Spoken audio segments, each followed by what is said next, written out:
ನಮಸ್ಕಾರ ರೀ ಸ್ವಾಮೀಜಿ. ನಮಸ್ಕಾರ. ನಮ್ದು ಹಿಂದೂ ದೇವಸ್ಥಾನದ್ದು ಏನ್ ಹೇಳಿದ್ರಿ ಮಸ್ಟ್ ಅಲ್ಲ ಅಂತ ಹೇಳಿದ್ರಿ. ಅದು ನಾನು ತುಂಬಾ ವಿರೋಧ ಮಾಡ್ತೀನಿ. ಯಾಕಂದ್ರೆ ಅದರ ಮತ ಏನ್ ಹೇಳುತ್ತೆ, ಶುಕ್ರವಾರ ಮಸೀದಿಗೆ ಬರಲೇಬೇಕು. ಇನ್ನೊಂದು ಮತ ಏನ್ ಹೇಳುತ್ತೆ, ಚರ್ಚಿಗೆ ಭಾನುವಾರ ಬರಲೇಬೇಕು, ನೀವು ಮಸ್ಟ್ ಇಷ್ಟು ಪ್ರಾರ್ಥನೆ ಮಾಡಲೇಬೇಕು ಅಂತ ಹೇಳ್ತೀರಾ. ನೀವೇನ್ ಹೇಳ್ತಿದ್ದೀರಾ, ಹಿಂದೂಗಳಿಗೆ ದೇವಸ್ಥಾನ ಮಸ್ಟ್ ಅಲ್ಲ, ಪೂಜೆ ಮಸ್ಟ್ ಅಲ್ಲ, ಆಮೇಲೆ ಏನು ಯೋಗ ಯಜ್ಞ ಮಸ್ಟ್ ಅಲ್ಲ ಅಂತ ಹೇಳ್ತೀರಾ. ಹಂಗಿರುವಾಗ ನಮ್ದು ಮುಜರಾಯಿ ಇಲಾಖೆಯಿಂದ ದುಡ್ಡು ಮಸ್ಟ್ ಅಲ್ಲ, ನೀವು ಯಾರು ಮುಟ್ಟಬಾರದು ಅನ್ನೋದನ್ನು ಹೇಳ್ಬೇಕಲ್ಲ ಗುರುಗಳೇ. ಮಸ್ಟ್ ಅಲ್ಲ ಅಂತ ನಾನು ಹೇಳಿದ್ದು, ಇದೆಲ್ಲ ಕೆಳಗಿನ ಹಂತಗಳು. ಹೋಗ್ತಾ ಹೋಗ್ತಾ ಹೋಗ್ತಾ ನಾವು 100% ಕಾಪಾಡಿಕೊಳ್ಳಬೇಕಾದ ತತ್ವ ಶ್ರದ್ಧೆ ಮತ್ತು ಗುರುವಿನ ಮಾರ್ಗದರ್ಶನ ಮತ್ತು ಎಲ್ಲ ಒಟ್ಟಾಗೋದಕ್ಕೆ ಒಟ್ಟಿಗೆ ಕೂತ್ಕೊಂಡು ಪೂಜೆನೇ ಮಾಡ್ಬೇಕಂತೇನಿಲ್ಲ. ಅದು ಹಿಂದೂಗಳು ಅದು ಒಪ್ಕೊಳ್ಳೋದು ಬಹಳ ಕಷ್ಟ. ನಾನು ರಾಮ ಪೂಜೆ ಮಾಡ್ತೀನಿ, ನೀವು ದೇವಿ ಪೂಜೆ ಮಾಡ್ತೀರಿ, ಅವರು ಶಿವನ ಪೂಜೆ ಮಾಡ್ತಾರೆ, ಇವರು ವೀರಭದ್ರನ ಪೂಜೆ ಮಾಡ್ತಾರೆ, ಎಲ್ಲ ಒಟ್ಟಿಗೆ ಸೇರಿದ್ವಿ. ಯಾರು ಪೂಜೆ ಮಾಡೋಣ, ಯಾವ ಮಂತ್ರ ಹೇಳೋಣ, ಯಾವ ಭಜನೆ ಮಾಡೋಣ, ಎಲ್ಲಿ ಸಾಧ್ಯವಾಗುತ್ತದು? ಆದ್ದರಿಂದ ನನ್ನದೇ ಆದ ಒಂದು ಸಲಹೆ ಇದೆ. ನೀವು ಎಲ್ಲ ಒಟ್ಟಿಗೆ ಅವರು ಇವರೆಲ್ಲ ಅವ್ರು ಬೇರೆ ಅನ್ಯ ಧರ್ಮೀಯರು ಮಾಡೋ ಹಾಗೆ ನೀವು ಒಟ್ಟಿಗೆ ಪ್ರಾರ್ಥನೆ ಮಾಡೋ ಅವಶ್ಯಕತೆ ಇಲ್ಲ. ಒಟ್ಟಿಗೆ ಕೂತು ಊಟ ಮಾಡಿ. ಆ ಊಟದ ಟೈಮ್ನಲ್ಲಿ ಒಂದು 10 ನಿಮಿಷ ಎಲ್ಲ ಕೂತ್ಕೊಂಡು ಒಳಗಡೆ ನಿಮ್ಮ ದೇವರನ್ನು ನೀವು ಧ್ಯಾನಿಸಿ, ಕಣ್ಮುಚ್ಕೊಂಡು ನೀವು ವೀರಭದ್ರನನ್ನು, ಹನುಮಂತನನ್ನು, ಬುದ್ಧನನ್ನು, ರಾಮನನ್ನು, ಕೃಷ್ಣನನ್ನು, ಶಿವನನ್ನು, ದೇವಿಯನ್ನು ನಿಮಗೆ ಬೇಕಾದ ಆಕೃತಿಯನ್ನು ತಗೊಂಡು ಒಂದು 10 ನಿಮಿಷ ಒಳಗಡೆ ಧ್ಯಾನಿಸಿ. ಆಮೇಲೆ ಬೇಕಾದ್ರೆ ಎಲ್ಲರಿಗೂ ಒಪ್ಪಿಗೆ ಇದ್ರೆ ಒಂದು 24 ಸಲ ಓಂಕಾರ ಹೇಳಿ ಎಲ್ಲ ರುಚಿಯಾಗಿ ಊಟ ಮಾಡಿ. ಊಟ ಚೆನ್ನಾಗಿದ್ರೆ ಮನಸ್ಸು ಬಹಳ ಖುಷಿಯಾಗುತ್ತೆ. ಯಾವಾಗಲೂ ಹೃದಯ ತಂಪಾಗಬೇಕು ಅಂದ್ರೆ ಹೊಟ್ಟೆ ಗುರಿ ಇಡಬೇಕು. ಎಲ್ಲ ಖುಷಿ ಆಗ್ತಾರೆ. ಎಲ್ಲರೂ ಪರಸ್ಪರ ಪ್ರೀತಿ ವಿಶ್ವಾಸ ಹಂಚಿಕೊಂಡು ಒಂದು ಅರ್ಧ ಗಂಟೆ ಒಟ್ಟಿಗೆ ಎಲ್ಲ ಅಲ್ಲಿರಿ.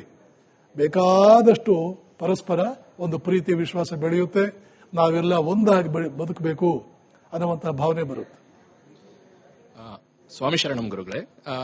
ನನ್ನ ಪ್ರಶ್ನೆ, ಈಗ ಆಲ್ಫಾಜಿನ್ ಬಗ್ಗೆ ಎಲ್ಲ ಹೇಳ್ತಿದ್ರು, ಅದೆಲ್ಲ ಬಿಟ್ಟು ಒಂದೇನಂದ್ರೆ ನಮ್ದು ಭರತ ವರ್ಷ ಅಂತೇನಿದೆ, ನಮ್ಮ ಭಾರತದ ಒಂದು ಸಂಸ್ಕೃತಿ ಆಧಾರದ ಮೇಲೆ ಭರತ ವರ್ಷ ಅಂತಿತ್ತು. ಅದು ಖಂಡಗಳಾಗಿ ವಿಂಗಡಣೆ ಆಯ್ತು, ಎಲ್ಲ ಆಯ್ತು. ಇಲ್ಲಿ ಅಂತ ಒಂದು ಸನಾತನ ಧರ್ಮದಲ್ಲಿ ಒಂದು ವೈವಿಧ್ಯ ಇರುವಂತ ಎಜುಕೇಶನ್ ಸಿಸ್ಟಮ್ ನಮಗೆ ಸಿಗ್ತಾ ಇಲ್ಲ. ಯಾಕಂದ್ರೆ ಲಾರ್ಡ್ ಮೆಕಾಲೆ ಅವರ ಎಜುಕೇಶನ್ ಸಿಸ್ಟಮ್ ನಾವು ಅಡಾಪ್ಟ್ ಮಾಡ್ಕೊಂಡಿದ್ರಿಂದ ನಮ್ಮ ಗುರುಕುಲ ವ್ಯವಸ್ಥೆಯಲ್ಲಿದ್ದಂತ ವಿದ್ಯಾಭ್ಯಾಸಗಳು ನಮಗೆ ಸಿಗ್ತಾ ಇಲ್ಲ. ಇವತ್ತು ಹೌದು, ಸರ್ಕಾರದಿಂದ ನಮ್ಗೆ ಅದು ಸಿಗಲ್ಲ. ಸ್ವಇಚ್ಛೆಯಿಂದ ನಾವು ನಮ್ಮ ಮಕ್ಕಳಿಗೆ ಆ ವಿದ್ಯಾವ್ಯವಸ್ಥೆಯನ್ನ ಕೊಡಬೇಕಾದ್ರೆ ಅದಕ್ಕೆ ಆ ಒಂದು ಸ್ವಇಚ್ಛೆಯನ್ನ ಮೂಡಿಸುವಂತ ಕೆಲಸಗಳನ್ನ ಧಾರ್ಮಿಕ ಕೇಂದ್ರಗಳು ಮತ್ತೆ ಇದೆ, ಇದು ಯಾಕೆ ಮೂಡಿಸುವಂತ ಪ್ರಯತ್ನ ಮಾಡ್ತಿಲ್ಲ? ಬೇಕಾದಷ್ಟು ಮಾಡಿ ಆಗಿದೆ. ರಾಮಕೃಷ್ಣಾಶ್ರಮದ ಪುಸ್ತಕಗಳಲ್ಲಿ ಈಗಿನ ಶಿಕ್ಷಣದ ವ್ಯವಸ್ಥೆಯ ಕುಂದುಕೊರತೆಗಳನ್ನ, ಮತ್ತೆ ನಾನೇ ಯೂಟ್ಯೂಬ್ನಲ್ಲಿ ಮಕ್ಕಳ ವಿದ್ಯಾಭ್ಯಾಸ ಹೇಗಿರಬೇಕು, FM ರೇಡಿಯೋದಲ್ಲಿ 10 ಸ್ಪೀಚ್ಗಳು ಮಾಡಿ 2007ರಲ್ಲೇ ಯೂಟ್ಯೂಬ್ ಹಾಕಿದೆ. ಯಾರು ಓದಲ್ಲ, ಅಂತಹದ್ದನ್ನು ಯಾರು ನೋಡಲ್ಲ. ಒಳ್ಳೆಯದನ್ನ ನೋಡಬಾರ್ದನ್ನು ಪ್ರತಿಜ್ಞೆ ಮಾಡಿಬಿಟ್ಟಿದ್ದಾರೆ. ಒಂದು ಮನೆ 3 ಬಾಗಿಲು 10 ಸಲ ನೋಡ್ತಾರೆ. ಗೌರಿ ಮದುವೆ ಇದೇನೋ ಅದನ್ನೊಂದು 20 ಸಲ ನೋಡ್ತಾರೆ. 2006ರಲ್ಲೋ 7ರಲ್ಲೋ ಹಾಕಿದ್ದೀನಿ. ತಾಯಿ ಗರ್ಭ ಧರಿಸಿದ ದಿವಸದಿಂದ ಮಗು SLCಗೆ ಬರುವವರೆಗೆ ಯಾವ ಹಂತದಲ್ಲಿ ಮಗುವಿಗೆ ಏನು ಶಿಕ್ಷಣ ಕೊಡಬೇಕು, ಮಕ್ಕಳು ಮನೆಯಲ್ಲಿದ್ದರೆ ತಂದೆ ತಾಯಿಯಂದ್ರೆ ಏನ್ ಮಾತಾಡಬೇಕು, ಏನ್ ಮಾತಾಡಬಾರದು, ಮೇಷ್ಟ್ರುಗಳು ಕ್ಲಾಸ್ ರೂಮ್ನಲ್ಲಿ ಯಾವ ರೀತಿ ಬಿಹೇವ್ ಮಾಡಬೇಕು, ಸಿಲೆಬಸ್ 4ನೇ ಕ್ಲಾಸ್ವರೆಗೆ ಹೇಗಿರಬೇಕು, 7ನೇ ಕ್ಲಾಸ್ವರೆಗೆ ಹೇಗಿರಬೇಕು, ಅಲ್ಲಿಂದ 10ನೇ ಕ್ಲಾಸ್ವರೆಗೆ ಹೇಗಿರಬೇಕು. 2007ರಲ್ಲೇ ಮಾಡಿದೆ ನಾನು ಇದನ್ನ. ಈಗಲೂ ಇದೆ. ಮಕ್ಕಳನ್ನು ಬೆಳೆಸುವುದು ಹೇಗೆ ಅಂತಲೂ, ವಿದ್ಯಾರ್ಥಿಗಳ ಶಿಕ್ಷಣ ಹೇಗಿರಬೇಕು ಅಂತಲೂ ಅದಿದೆ. ಅದರ ಜೊತೆಗೇನೆ ಬೇಕಾದಷ್ಟು ರಾಮಕೃಷ್ಣಾಶ್ರಮಗಳು, ಚಿನ್ಮಯ ಮಿಷನ್ ಇತ್ಯಾದಿಗಳು ಭಾನುವಾರ ಮಕ್ಕಳಿಗೆ ಸಂಸ್ಕಾರಗಳನ್ನು ಕೊಡುವುದಕ್ಕಾಗಿ ವಿವೇಕಾನಂದ ಬಾಲಕ ಸಂಘ ಇತ್ಯಾದಿಗಳನ್ನೆಲ್ಲ ಮಾಡ್ತಾ ಇದ್ದಾರೆ.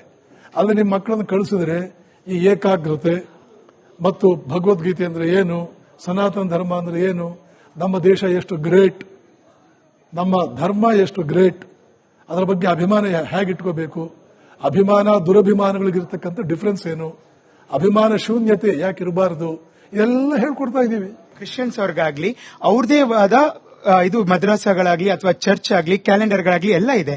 ಅದೇ ತರ ನಮ್ಮ ಹಿಂದೂ ಪ್ರಕಾರ ಪಂಚಾಂಗಗಳಿದಾವೆ. ಆ ಪಂಚಾಂಗದ್ದು ನಮ್ದು ಬ್ಲಾಕ್ ಲೆಟರ್ಸ್ ಅಲ್ಲಿ ನಾವು ಬರೆದಾಗ ಬರ್ತ್ ಸರ್ಟಿಫಿಕೇಟ್ ಅಲ್ಲಿ ಅದ್ರ ಪಕ್ಕದಲ್ಲಿ ಒಂದು ಹೆಸರಂತ ಅಳವಡಿಸ್ಕೊಂಡು ಹೋದಾಗ ನೆಕ್ಸ್ಟ್ ಬರೋ ಮಕ್ಕಳಿಗೆ ಓಕೆ ನಾನು ಇಂಥ ವರ್ಷದಲ್ಲಿ ಹುಟ್ಟಿರೋದು, ಡೇಟ್ ಅಲ್ಲ, ಡೇಟ್ ನಂಬರ್ಗಳಲ್ಲ, ವರ್ಷದ ಹೆಸರು, ಅದು ಹಿಂದೂ ವರ್ಷ, ಅದು ಆಡ್ ಆಗ್ತಾ ಹೋಗುತ್ತೆ. ಆವಾಗ ಚಿಕ್ಕ ವಯಸ್ಸಿಂದನೂ ಮಕ್ಕಳಿಗೆ ಆಡ್ ಆಗ್ತಾ ಹೋಗುತ್ತೆ ಪ್ರತಿಯೊಂದು ವಿಚಾರನು.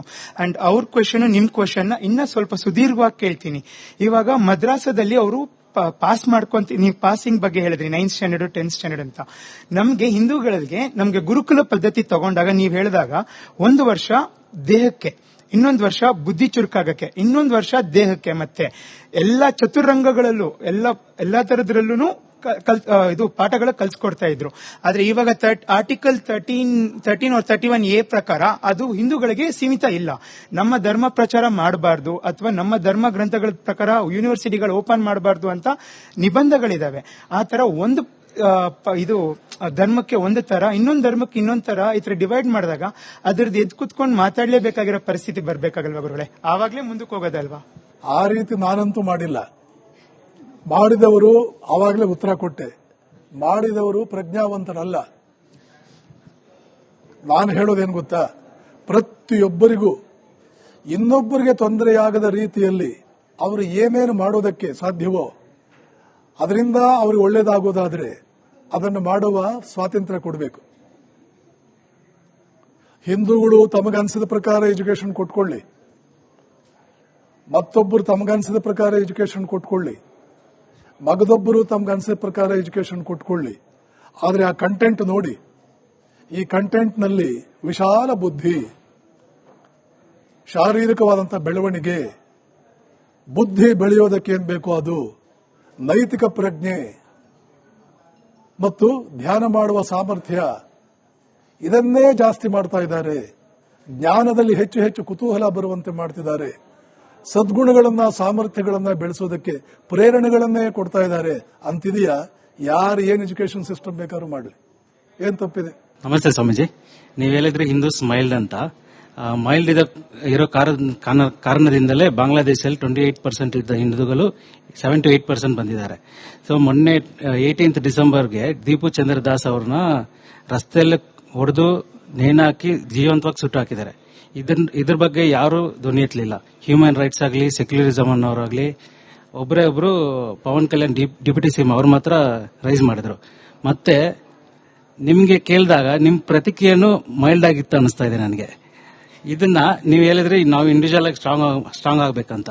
ಇಂಡಿವಿಜುವಲ್ ಆಗಿ ಸ್ಟ್ರಾಂಗ್ ಆದ್ರೂ ಅದು ಸಾಲ. ನಮ್ಗೆ ಎಕ್ಸ್ಟರ್ನಲ್ ಸಪೋರ್ಟ್ ಬೇಕು, ಒಂದು ಶಕ್ತಿ ಬೇಕಾಗದ ಪರಿಸ್ಥಿತಿ ಇವಾಗ ಬಂದಿದೆ. ಮತ್ತು ಆಡಳಿತ ನೀವು ಹೇಳ್ದಂಗೆ ಸಿಸ್ಟಮ್ ಸರಿ ಇಲ್ಲ. ಇದ್ರ ಬಗ್ಗೆ ನೀವು ಹೆಂಗೆ ಪ್ರತಿಕ್ರಿಯಿಸ್ತೀರ? ಯಾವಾಗಲೂ ನೋಡಿ, self reliance is the best solution. ಸರ್ಕಾರ ಆಸ್ಪತ್ರೆಗಳನ್ನು ಕಟ್ಟಬೇಕು, ಆದ್ರೆ ನಮ್ಮ ಆರೋಗ್ಯದ ಬಗ್ಗೆ ನಮಗೆ ಪ್ರಜ್ಞೆ ಬೇಡವೆ? ಆರೋಗ್ಯ ಕೆಡದಂತೆ ನೋಡ್ಕೊಳ್ಳೋ ಜವಾಬ್ದಾರಿ ನಮ್ಗಿಲ್ವೇ? ಸರ್ಕಾರ ಮಾಡಿದ ಆಸ್ಪತ್ರೆ, ನನ್ನ ಆರೋಗ್ಯ ಎಷ್ಟು ಬೇಕಾದ್ರೂ ಹಾಳು ಮಾಡ್ಕೊಳ್ಳ. ಸರ್ಕಾರ ಒಳ್ಳೊಳ್ಳೆ ಶಾಲೆಗಳನ್ನು ಮಾಡಿದೆ, ಓಕೆ, ಸರ್ಕಾರ ಒಳ್ಳೆ ಶಾಲೆ ಮಾಡಿದೆ ಅಂತ ನಾನು ಎಷ್ಟು ಬೇಕಾದ್ರೂ ನನ್ನ ಸ್ಟಡೀಸ್ ಹಾಳು ಮಾಡ್ಕೊಳ್ಳ. ಹಾಗೇನೆ ಒಂದು ಸರ್ಕಾರದಲ್ಲಿ ಮೈಲ್ಡ್ ಆದವರಿಗೆ ಪ್ರೊಟೆಕ್ಷನ್ ಇದೆಯೋ ಇಲ್ವೋ ಅದು ಸೆಕೆಂಡರಿ.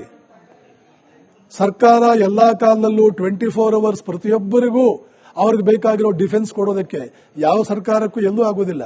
ನನಗೊಂದು ದೇವರು ಬುದ್ಧಿ ಕೊಟ್ಟಿದ್ದಾನೆ, ನನಗೊಂದು ಶರೀರ ಕೊಟ್ಟಿದ್ದಾನೆ, ನನಗೊಂದು ಫ್ಯಾಮಿಲಿ ಕೊಟ್ಟಿದ್ದಾನೆ, ನನಗೊಂದು ಕಮ್ಯುನಿಟಿ ಕೊಟ್ಟಿದ್ದಾನೆ.